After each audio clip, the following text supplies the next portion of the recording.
Hi guys, today we will talk about how to turn on photos of you from from profiles you follow on the application of Instagram.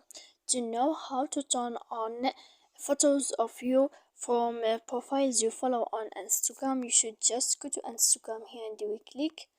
After that, in this page, as you see, we go down to this window.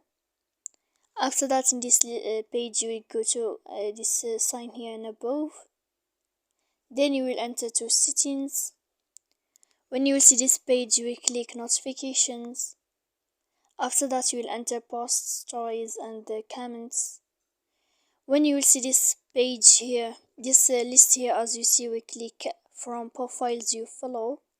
Then you can know how to turn on photos of you from profiles you follow on Instagram. So please don't forget to support us by like and subscribe. See you next time.